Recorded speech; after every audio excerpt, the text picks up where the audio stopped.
కాసేపట్లో రెండో రోజు తెలంగాణ అసెంబ్లీ సమావేశాలు ప్రారంభం కానున్నాయి. నిన్న కేంద్రం ప్రవేశపెట్టిన బడ్జెట్లో తెలంగాణకు జరిగినటువంటి అన్యాయంపై సభలో తీర్మానం చేయనున్నారు. అనంతరం హైదరాబాద్ అభివృద్ధిపై స్వల్పకాలిక చర్చను చేపట్టనున్నారు.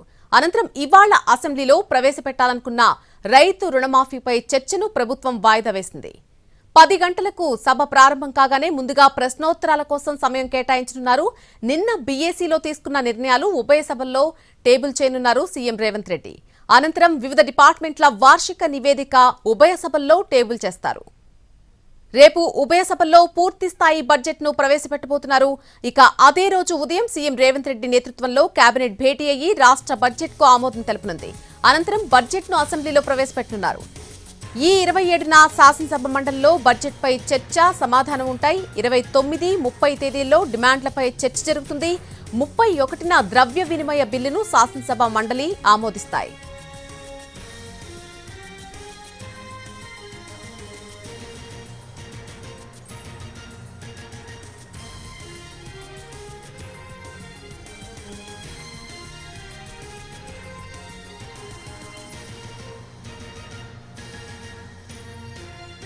ఇవాళ అసెంబ్లీలో కేంద్ర బడ్జెట్పై చర్చ సందర్భంగా సభకు కేసీఆర్ వచ్చి కేంద్రాన్ని నిలదీయాలని అన్నారు సీఎం రేవంత్ రెడ్డి.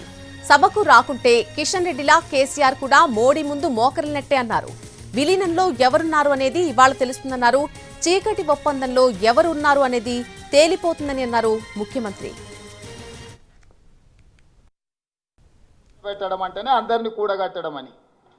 సో రేపు ఎవరు ఎటువైపు ఉన్నారో, విలీనాల ప్రక్రియలో ఎవరు పాల్గొంటున్నారో, చీకటి ఒప్పందాలకు ఎవరు ప్రయత్నం చేస్తున్నారో, ఎవరిని ఎవరు కౌగిలించుకోవాలనుకుంటున్నారో, ఇవన్నీ కూడా పాలకు పాలు నీళ్ళకు నీళ్ళు. రేపు శాసనసభలో ప్రశ్నోత్తరాల సమయం తర్వాత స్పీకర్ గారు అనుమతి తీసుకొని ఈ చర్చకు ముందుకెళ్తాము. ఆ చర్చలో అందరి రంగులు బయటపడతాయి. ఇక కలిసి వస్తారో కాలగర్భంలో కలిసిపోతారో నేను చెప్పలేను కదా.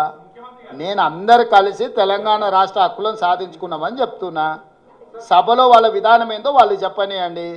అందుకే ఈరోజు సూచన చేస్తున్నా ప్రధాన ప్రతిపక్ష నాయకుడు మాజీ ముఖ్యమంత్రి చంద్రశేఖరరావు గారికి తెలంగాణ హక్కుల మీద, తెలంగాణ నిధుల మీద కేంద్ర ప్రభుత్వం మీద ఒత్తిడి తీసుకొచ్చి రాబట్టుకోవాలని ఏదైతే రేపటి సభలో చర్చ జరగబోతుందో వారు శాసనసభకు వచ్చి చర్చలో పాల్గొని కేంద్ర ప్రభుత్వాన్ని నిలదీసి రాష్ట్రాన్ని నిధులను, రాష్ట్రానికి అవసరమైన అనుమతులను సాధించడానికి వారు కలిసి రావాలి.